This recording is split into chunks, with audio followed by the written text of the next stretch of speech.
Apesar desse calor intenso de mais de 30 graus aqui na Flórida, em Palm Beach, o quartel-general da seleção portuguesa hoje não teve prainha não, hein? Hoje não teve prainha porque chegou a hora de Portugal estrear na Copa do Mundo de 2026. Faltam 24 horas, vamos colocar assim, menos que isso. Portugal vai fazer a sua estreia em Houston, no Texas, contra a seleção do Congo.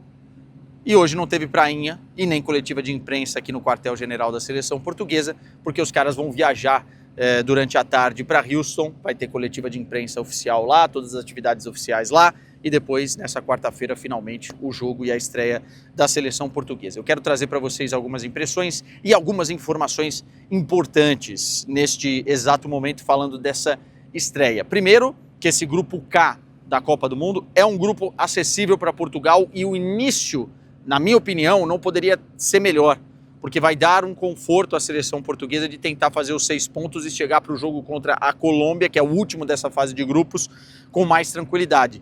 Pega o Congo nessa quarta-feira, depois o Uzbequistão. Então Portugal tem que pontuar e tentar fazer saldo. Vamos supor que Portugal vence esses 2 jogos, a Colômbia também vence esses 2 jogos, chegam e podem empatar no último jogo e aí vai depender de alguns fatores aí essa primeira colocação. Portanto, Portugal não pode tirar o pé do acelerador ou não pode fazer gestões muito elaboradas para jogar contra o Congo e isso é um fator importante nesse momento. É um começo de mundial histórico para a seleção portuguesa, porque pode ser o último de Cristiano Ronaldo, a Last Dance, né? Ninguém crava isso, ninguém tem a coragem de cravar isso, justamente porque é o Cristiano Ronaldo, o maior atleta que já jogou esse esporte, e eu estou falando atleta, né? Questão física, de se cuidar, de estar bem. A gente tem acompanhado o Cristiano Ronaldo aqui durante todos esses dias, e o homem é um touro, é uma máquina, 41 anos, é óbvio, não tem mais a mobilidade que tinha antes, não tem mais a explosão que tinha antes, não é o jogador que era antes, né? Nem dentro de campo a nível de posição e muito menos de característica, mas ainda segue sendo todo o foco e as atenções, não só da imprensa internacional, mas também da imprensa portuguesa. Seu sexto mundial, junto com o Messi e com o Ochoa, se torna o jogador aí no maior patamar de números de Copas do Mundo disputadas, 2006, 2010, 2014, 2018 e 2022. Ele marcou em todos os outros mundiais, só não na fase mata-mata. Esse é um dado que persegue o Cristiano Ronaldo, mas como a gente está falando de fase de grupos, como a gente está falando de Congo, que está no número 133 da FIFA como seleção, né? Que é uma seleção que desde que virou República do Congo nunca jogou uma Copa do Mundo, jogou quando era Zaire, né? Em outros tempos, mas não é uma seleção inacessível. Pode ter surpresa? Pode, porque essa Copa do Mundo tem mostrado isso. Cabo Verde, por exemplo, outras seleções que foram fazendo frente àquelas que talvez a gente considerasse favoritas nas partidas. Mas, de qualquer maneira, é uma oportunidade para Portugal colocar o que tem de melhor em campo e a gente começar a ver realmente se Portugal vai trazer para dentro da Copa do Mundo aquele favoritismo que foi colocado para a seleção portuguesa durante todos esses últimos tempos. Falando um pouquinho de dúvida, tem um problema, Rúben Dias. Rúben Dias treinou separado aqui nos últimos dias. Eu duvido que o Rúben Dias vai ter condição para jogar os 90 minutos ou se vai ter condição de jogar.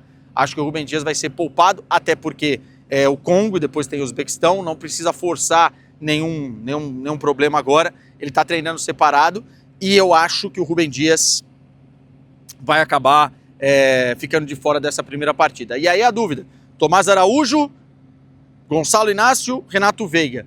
Na minha cabeça, Tomás Araújo e Renato Veiga são os titulares. O Gonçalo Inácio, nessa temporada, especialmente nos últimos jogos, deu provas aí que pode ser uma vulnerabilidade da seleção portuguesa em alguns momentos. Eu não acho que deve ser titular. Não é que eu desgoste do jogador, mas eu acho que ele tem altos e baixos ali que pode comprometer, ainda mais depois do que aconteceu no último amistoso da seleção portuguesa, né? Então a minha escalação para Portugal seria Diogo Costa no gol, João Cancelo, Nuno Mendes, Tomás Araújo, Renato Veiga. Meio campo com Vitinha, João Neves e Bruno Fernandes, aí é o melhor meio campo da Copa do Mundo, não tem para onde fugir.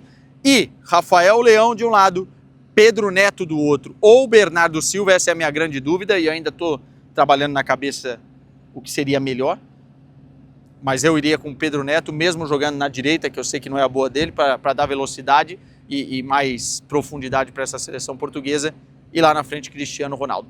Caso Portugal queira ter mais volume pelo corredor central, uma boa opção, ao invés de 2 jogadores mais agudos, é a presença do João Félix. A gente tem que falar do João Félix, no último vídeo eu prometi, acabei não falando. O João Félix, cara, que calor, hein? O João Félix, cara, Dá uma aguinha aí, peraí. Não, vem embora. O João Félix faz uma temporada muito, muito boa no Al Nassr. Finalmente ele se encontrou. E óbvio, você pode falar, pô, mas é o Al Nassr, Quesada, é a Liga Saudita. Mas os números do João Félix são muito bons, né? Muito bons. 2 dígitos em gols, 2 dígitos em assistências. É a melhor temporada da carreira do João Félix, fora aquela loucura que aconteceu quando ele surge no Benfica, né? Então, acho que o João Félix pode ser sim considerado uma opção. E aí é aquilo. O Mundial vai correndo e a gente vai entendendo quem vai dar um passo à frente e quem vai dar um passo atrás. Não dá para você ser cabeça dura na Copa do Mundo.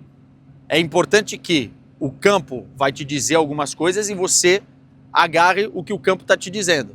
Então, Roberto Martínez tem que entender isso. E vale para todo mundo, tá? Inclusive para o próprio Cristiano Ronaldo, que vem sendo questionado por muita gente por conta dos amistosos, especialmente o último amistoso contra a Nigéria, que ele perdeu os gols que perdeu, não foi bem o Cristiano Ronaldo. O campo vai dizer, e o campo vai começar a falar a partir desta quarta-feira contra o Congo.